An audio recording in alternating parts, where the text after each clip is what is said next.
enipa wo de adwene bi hye otirima saa adwene na na de wo nante na nya za de wo kekan de emwa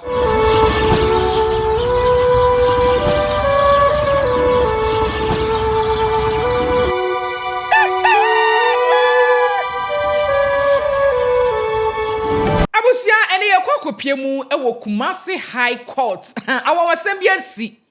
oni se mpempra make say no eye Samba Jafra Sampamanhene ajagina tumuo ene oni ni Tufuhene eye nana yebo asiama abepie mu ewo Kumasi High Court na ene kasem bi ewo ho yatena se ba bedi enkomo Nyansapo TV meso se ene ne di kan awon se ka mu afidikesie so a boadoma ne so na subscribe channel no fa wo comment efa comment section no ase efa mame sene ebeya dan nyina no ye drop eye social media issues bia won so obetimi aka eye ye conversation ne ho na wa kire wa adwen na bibia so etima koyie ede amayen abusua ene ye ba bedi nkomo ede afa ene imputupuru kase ya adwa mensa ka me de beso mahwefo ewa fidikesie so mu amonim manim asem se Sammorduah se bi o contempt a eche no or the petition ekodan eye court senka chief justice enko ne moa wanya na dom na contempt a chini anka asam no eni kwan se ye di no Ashanti region Kumasi High Court sanso na eni kwan se asam ye tena so ewo ahafo region aside these two regions ne de other 14 regions no de oni problem se ye kɔ na ye kase ye kɔ kodi na asam wo ho ne contempt na obagye atumu etemu ebeba de ebeba bia no obagye atumu na no ane ye say enei omaba be piemu ewo court na the first petition de call ye no chief justice about to egu oso won wo temrase ni mu mara enya wo Sammorduah na sabio oba be kire ne mara na wo ba be kire no bia ye pote ye say ye di wa asem wo bra wonim se enya wo kwa na de contempt ne to wo ho so obi na de to wo so enti ena ye so mo san e ba asetena enu ti me sha asem me say Samba Jafra awo ye Sampamanhene ene ni Tufuhene aba be piem wo Kumasi High Court na mo ba ye no Sammorduah de running away but nobody turn it to wama wasan kwakofa new lawyer se won magina mu emeka asem no emfama no na lawyer ni di nkomo bi adwo twetwema so kakra na ankra e wo studio ha sei ye ba be di nkomo tiawa bi e de afa sansem we ho medika ka che se ba emrasem court nsem a eye nyansapofo ye ntafie ho ntwitwi saa na nso akwakoye amamara ne amane enti edika editie se yenso ye kye ya adwene e de fa ho enti nyanto boase na ka che wunua se ensema wa hwe animu a che Sammorduah ne petition o de call ye ne contempt e de ato ne so wa hwe animu a che se de be nkwa na ekoso na nanom ye den Samba Jafra o ye Sampamanhene o ye den no ene ebe na wiedu ye ba bedi ho enkomo kakra na petition a wode call ye chief justice so twera wo twere de ma no letter no aba be kamensa eno nso makenkan ama won so wode waso atim na de wani ahu bi no hu se Nyansapo ye yetumra anya kiresie ye fiti preko metena ha enka nsem bia enim etika me hwan na ye ma na ankra akwaba na ye mfa enkomo no enhihye so na ankra me mu akwaba me Joshua na ho ye de ho ye pa sesi a me kasa no me hu se menya letter no letter a chief justice edeba abonten edefa eye Sammorduah ne petition a wode call ye se wo hwe ni mu se judge nya ne moana anka Kumasi ha de lalai ye ni asem no ha ahafo ombesi ebedi asem no other regions no ye ni asem no ewo me pese edi kan ehye nkomodidie na se na ye di kɔ no meba letter no so na ya ba be kenkan isan se ewa yie enti no de ye ni enkomo ena kwata kwa asetena ye se Samba Jafra Sampamanhene ene ni Tufuhene nana yebu asiama ewo Kumasi High Court oje ne sei dia me hu ni se aboa no de tujem na onturu ye a oda wani nkum enka ahimfi asem senya aswode bi na bibi na ba mu a kanya court asem nanso sɛde ebeye a enkofa ntokwa ne niam basabasa bi emma kuro no munti no ena court abam na eye enhye bi a ye de koto ne so ena ma ebepie court sese obu so ena ma na bepie court enye osimeye enti se abepie court a sebe mpanimfo se baabi a chichire aboa no hwa ne yesane no hwa ne yesane no entimi nkoba se oye hene na obi atomra ewoni kurum na o se yemfa no kokuru fufuro so ne ngonkodi ho asem anase nipa na ye besama no no anase ye bebon kwa adubi wa ahemfie ho no nipa kro no beka chense ene aha na mose matomra na mesum kuro ho enti momfa me nkom kuro mu nkodi asem a menyin ni se ono ohene no kura no obeti ase ena petition so no enye nhye eya adesre ena wokọ nso a adesre no ye wo ehomra an court fo ajajefo no wo mra wo ho ye wo bi wo ho a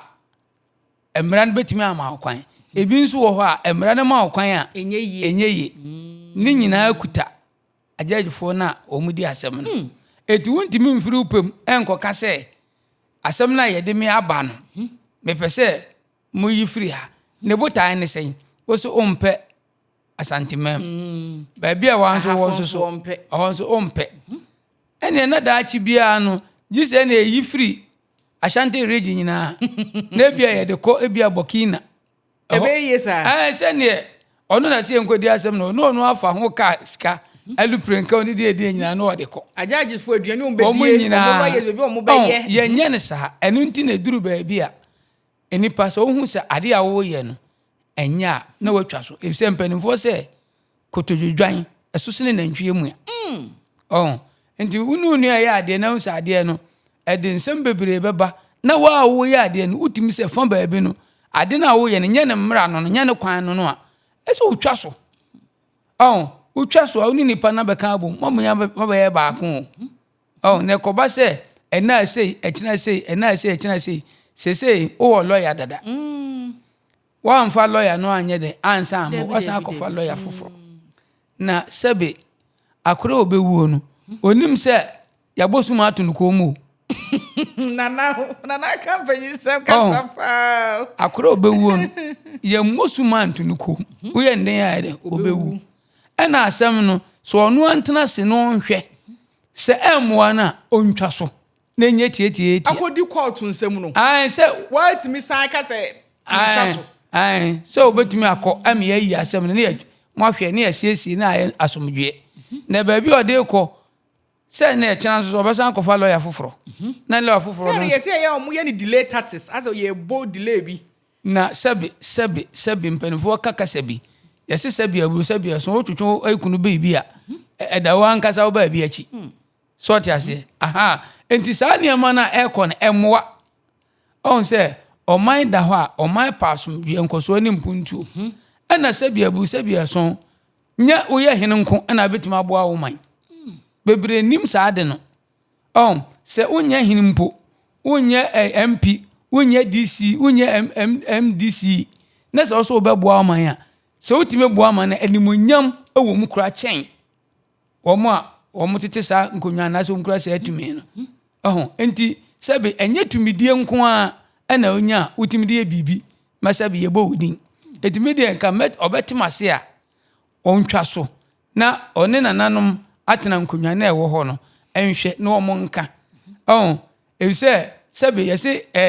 enka tire ni tirefo nka enka se baabi fo nya den emefa nkonkodi dabi etinko obeya ontwa so na court de untimi nkohye mra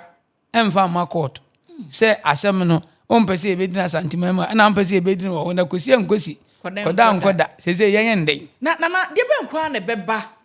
ebe mo bia ka se ye bedi ma asem mempe ekuro we so se ye ni asem no mepe ha me na mepe se me kire bibi wo ho ana ha ono na himfie kura na de obi ba ho a nipa kura ni ntimi me kire se ha na mpese mo nkoka ma asem wati ase eti ye wo efie emra eya amamre ene ye wo aban so de a omo nso ye de ekwasi kokko mra ene de me maku bi ewo mu no ene ye nananom de a efa ahinsem mu no ene ye nananom de a na de a efa emra se bia obi akum obi apra obi ayese obi aye no de nananom nko ho ene de ye jama wo mu eti wontimi nkoka se mempa ha na je se wo adwene bi hye utirim Ana me busa se de be na be ba pa ya kasa asem we. Na chese adwin bi woni tirim. Ena mpanfo se woni mutirim nso akobire nkum. What I say? It is woni msa asem na wo beka no. Wasma wo beka bia ye nokure de a. Adenti na wo kwadwene baabi a. Yemfa wasem. Yemfa wasem kwa na ye koka asem no. Eti wasem na wo ena beka. Ena se bia jejefo na wo nso no. Wo mu ye nipa te sen ye a. Ye di sukuu ne brofo sem kura to nchen a. Wo mu sukura adwene ye didi asem. Eti se wo de wo kɔ no eye papa omba mu ahu ena nye no kwan nso omba mu ahu no na den na mepa ha ene mempa ha ene mepa ne mempa na ekere sei ena sa asem na dan se di mfie wo hakura ye beka enti adenti na wo ma ye nka ne preko ani ntwa ne etia so wuntumi ase ye charity ne wonam a wo hu ne shebri wo betwa ne kohyire de adan na anya na ntwa ne pempre kuma ne nti enti de o ye ne de se be ya nka ontwe nsan lawyer ene no akofa lawyer echina no akofa we ediche no akofa we eyeka eyeka akwani aba mu di nyina eyeka so enti eka de obobo ne preko no eye chense obobo mo na che na wasa akodutuka enti onhwe na ontwa so na dia court aka no enya de ensesan bia be den ebetimi abam okay nana so mo me na yen quality ni mu we eye krata eye chief justice Edi Bible nti wo bra Sammorduah de ne application koto ho se opese o petition meni kwan se kumase ha sei ana ye ka asem no anasa half region other regions ne de enke koka no ho na se temu bi ebebe bia no obesomu ewo isabio ne kwan so me pese me kenkan na ya hwefo hu se Nyansapo de beka bia no ye wonyina so wo de ye ka bia ho ye tumre a na ye kiresie na ankasa ntina som kakrama me asem we de enko bebre na kakra bi na ya sore so san se ewo mra mu ana esan wo court nsem de eya na epese ye hwese ne yesifa eka nsem no enti we eye krata aba be kamensa utimi hu se Ghana ye court of arms edamu e free the office of the judicial secretary krata ne babonti on the 2nd July 2026 enti ye share afi tawonsa bosumi namu ana krata no eba abonten na abusua ose okoji aman yaw Sammorduah the 2nd also known in private life as Randolph PO Box 22-Sampa enti no mamenkenkan enfama petition for change of venue in the matter of an application for committal for contempt the Republic versus Randolph Oba ex party Nana Samba Jafla with suit number Ashanti/ADK/HC/E110/17. We extend our warm greetings and high regard from the judiciary and the judicial service. I have been directed by His Lordship, the Chief Justice, to write to you about your petition dated 18th May 2026. And the subsequent response submitted by Counsel for Nana Jafla II on the 8th June 2026 concerning the above subject. After careful consideration of both the petition and the response provided by the Counsel for Nana Samba Jafla II, His Lordship, the Chief Justice, has directed me to convey his decision concerning your request. The petition seeks to transfer the pending application for contempt from the High Court in Kumasi to another High Court in Ghana, excluding the Ahafo region. This request is predicated on concerns for personal safety and the perceived risks of bias arising from the ongoing chieftaincy dispute in Sampa. The Chief Justice possesses extensive administrative powers under Section 104 of the Court Act 1993 at 5459,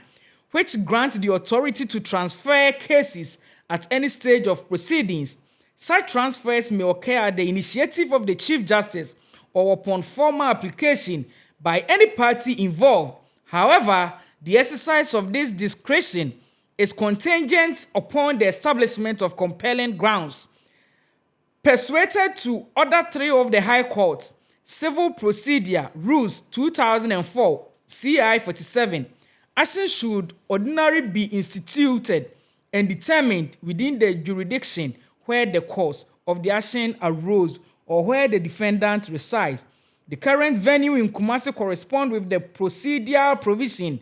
as the matter pertains to a chieftaincy dispute rooted in the Ashanti region. Therefore, transferring this case without substantial justification would undermine procedural property. Enti say nana me tiasie na me bone tofa.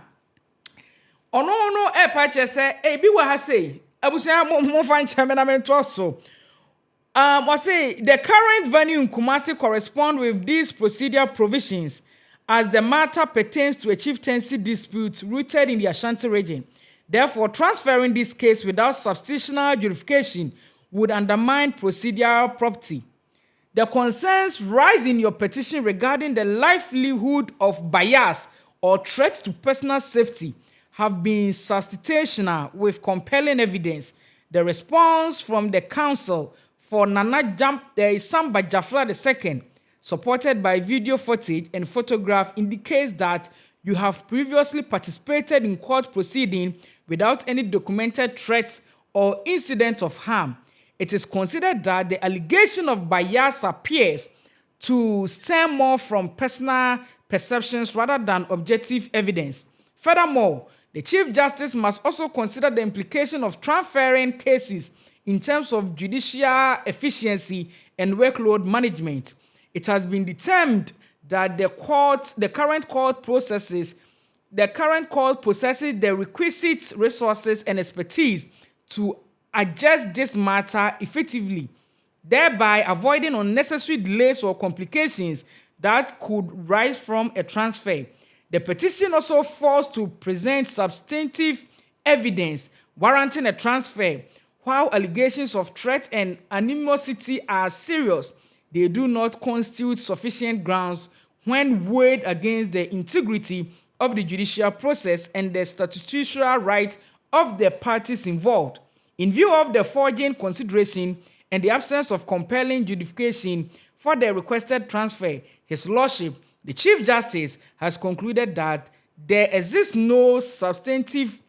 biases for granting the petition. In reaching this conclusion, the Chief Justice expressed the view that it is vital to uphold the dignity of the court and its judicial processes while also ensuring that legal proceedings are conducted in accordance with established norms, precedents, and practices. I am therefore directed to encourage you to submit to the jurisdiction of the Honorable Court to contest the action on the merit in an environment that respects the law, the rule of law, and the right of all parties involved. Kindly accept the gracious compliment of His Lordship, the Honorable Chief Justice, yours faithfully, signed Musa Ahmed, Judicial Secretary. Nana. And to what ye there is no evidence as Sammorduah de Ababo and Tia HSA. Sassam Cray Baby didn't walk Kumasi High Court, and as I have for Regia. Send Waka send him quadrants and yemu, tread to be a hall, bias be bebemuno. Almost say evidence being where chere, say Hanoba or yes save her, and I see a baby dear attention. And I did say, Nambi say, Enipa, would I dream be show to ma? Sergeant and I do nanti. Say now all can. A day and a chere. Say, Ebi and Nipa, don't be a sorry. Say, be your boy, Kumas, and almost any BB. And now said, then I see BBNC, sir. And I will can say, young fan call a month a region 14 region. I can say, young fan call on. Nay, the call her. A judge for no Mukodias and no see a best and woman.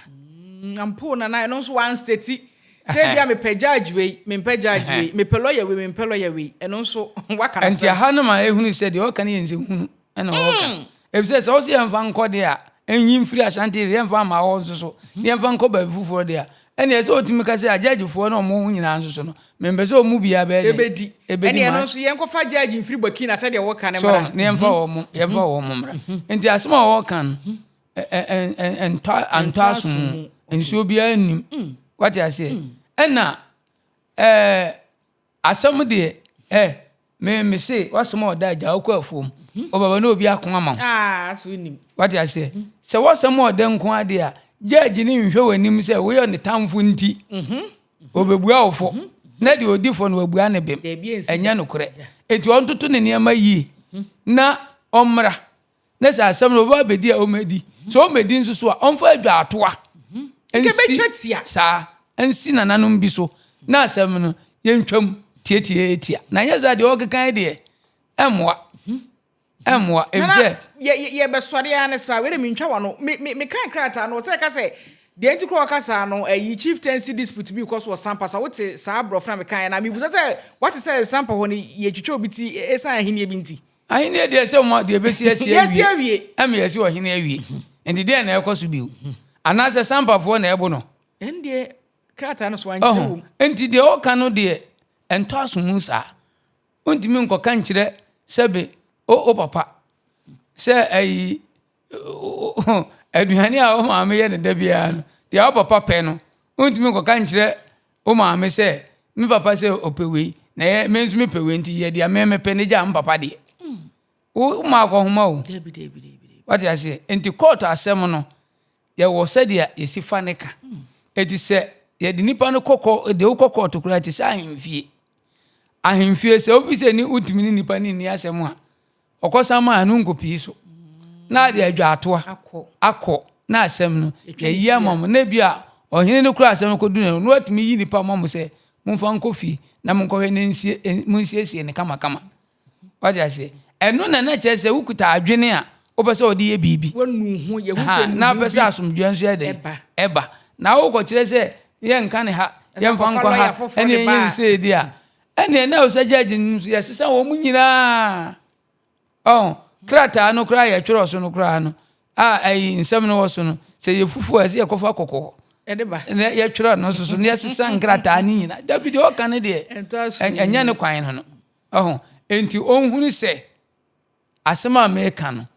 di America kan eye no kure se nya no kure ontwa so na asem fa ne sem nko okay se wiase no enipa ba akofo nko se ba akofo boko no nko no oko no otu bro no odidi david ne pamie na eko na se ba akobo ba ako na ba akosi david mi de me pa asomdwe a o moni bi okay na de asomdwe aye den aba enti so pa asomdwe ewo Sampa hode a Sampa ni fo se de ebesi bi anya den esi awie enti asomdwe na esi awie se ebeba enti de okeka na ye o ye ne de me mesre no me pa asomdwe enti ade bi emfa asomdwe ma no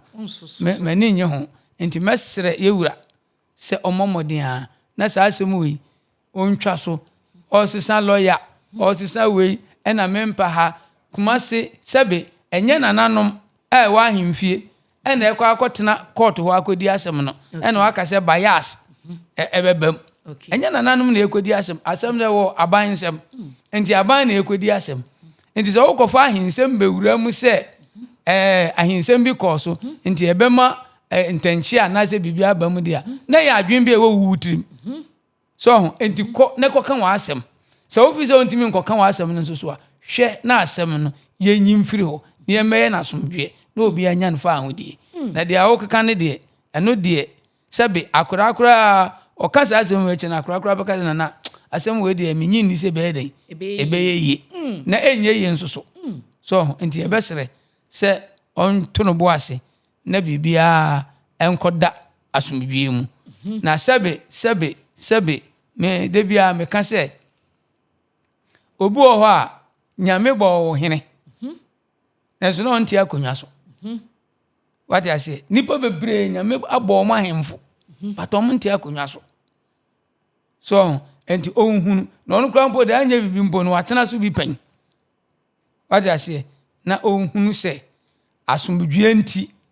se opa asomdwe ama oman no Sampamanhene no enti oma bibia ye den enkoye adwobro na asomdwe mra okay abusiafo wei so ba be camp mensa impempra make say no say ne Asanteman council akwa asetena o manhia fikesiem yese brekum man hene nenu yagi natumwo wadi nsi aka ntam de akire brekum man ene yewurade wote bra we ne kra we nwoma so se tutu ababi moto so mienu ene yeso ne agona man hene a wono so yagi natumwo wadi nsi aka ntam de akire agona man ene yewura o mabepie mu ewo manhia fikesiem ede asida piesie pa ebre yewura de wote bra we ne kra we nwoma so se ohwe ye ma bibia eye asumdue se ibrekum o mate de agona o mate de bibia atodin enti se ne de Ubepie mu menhye fikisi ma kwa koye anigi sema enya asem ketwa. Asedana. Yesi nipa ya ade a osaye yie. Enti o ma kai ehunu se yewura akokoden ahwa masumdue bibia da din. Enti o mu ntimi emfa na seda enkoma esabio nipa hunu bia eso omoba na omode ombetwe omani so ede kire yewura. Enti se ameka se ne de eyebreku manhene ene agona manhene abepue mu ewo manhia fikesi. Na ne no so beka wiya fa ho ana. Baka kitu bi. No kure yewura nyame ma no nkwa. Na agona manhene ne breku manhene nso nyame nhira wo mu nso so. Ebise de ese ene se de fata ene fata de ese o ya eye ene yeye. Okay. So what you say? Enti saa de no ma be no eye ni so pa. We kire amamre ne amane. Se obi ye bibi ma wa danase. Na de ma meka we ni se oba ahinse mu a gise obi a onim. Akonwa kura a wote so no se yetu a yetu fra akonwa so na koduru ba bi a okoda ase. Yetu wo no. Ameni abere no. Ahini ede no. So asewe di aro ede. Okoda ase. Na enkampese ya bo akonwa ede ama ma akira dwu bibia ya asomdwe. Ese odi ase dan so yeden. Eba. Na de enti a yetu a yeda ase ne se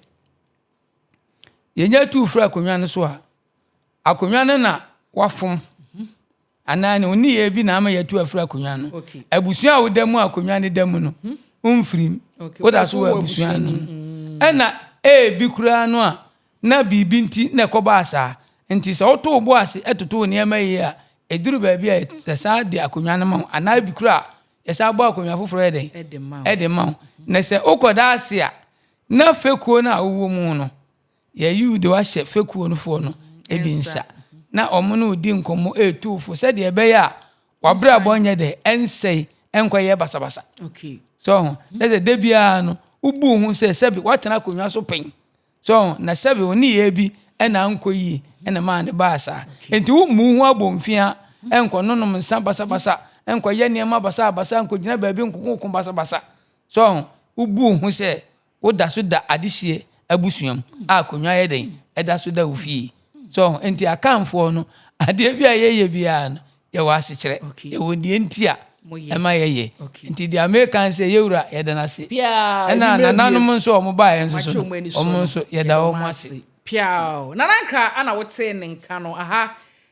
eye Nyansapo TV suana nipa ya de osa yeye ni nti medikan aka se ne no kopie mu e wo manhia fikesie mu a eye breku manhene ene agona manhene a ene ya paw no madi nsi aka ntam de a kire ye wonkuro ene yewura otumfo se tutu ababi motoso mienu ene yeso mo ba betwe mo ani so kese pa e wo manhia fikesie mu a enye asem keto ahya no so me se ene Asanteman Council akwa asetena na omo ekwa asetena no ensem bia ene yewura betena so eka anase obedi no bi ana mebrobro so de a kire wo e wo afidikesie so ye ina ye ni mampon imprem eye nana osebunsu otoso miensa obedi ade no ode ne nsem ba ku mienu ekodan yewura efa eye nahinie ne ho nsem bia ekoso ewo mampon krom ho nti ene Asanteman Council akwa asetena die na yewura behwe na waka asem na asumdue aba sanso ana ye brekum kraso dikro ene kontinhene nso ebepie mu ewo manhia fikesie ne nyina eye ahinsie nsensem a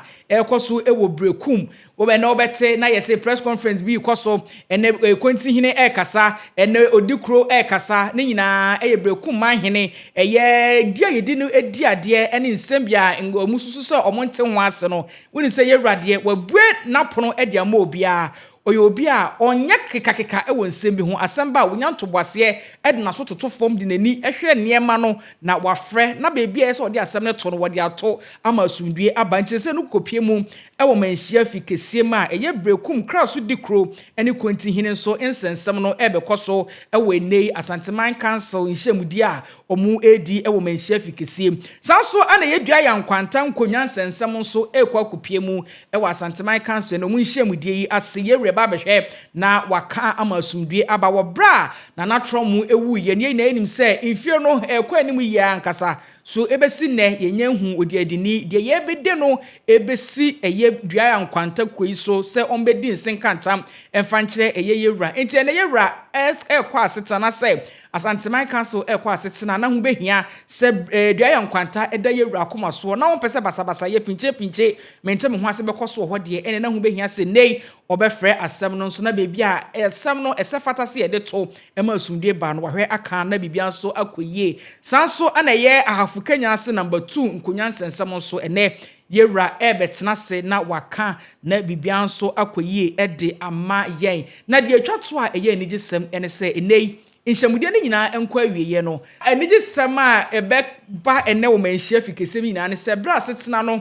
akọ awieye ne se awie no Asanteman Council so beto santene akọkopie mu ewo Asantehema na ye echa otoso mienu eye na boboa no na omo nso akọ mani tiri nkwa omo ne no akodi nkomo kakra we de oye no fotabraba ye na ye ba beno ano enti se Kumasi Traditional Council ekwache omani so e de kire na ene na hu ebehia se ne Asanteman Council ekwa setena idie ene nhyamude ni na nkwa awieye no eso omo nso ekọ eye Asantehema enchen na omo komani tinkwa kese pa se yewra aye yadoma kwa ye moa na ene wo ma ye nufu tabraba amansan nyina ye ba benom ano enti ena de nhyiamudie no edanso eyesronko ye de ani bedi akire de beto form afiri manhie bia no Nyansapo TV ye mamani emfiri ho adwoa enimidi da se ne behia bye bye edenti ne ebube ne brebe nse se ebube ebe ye de den kura preko enim sebe odwampopo bia si kuro ni mu a wase wadore sra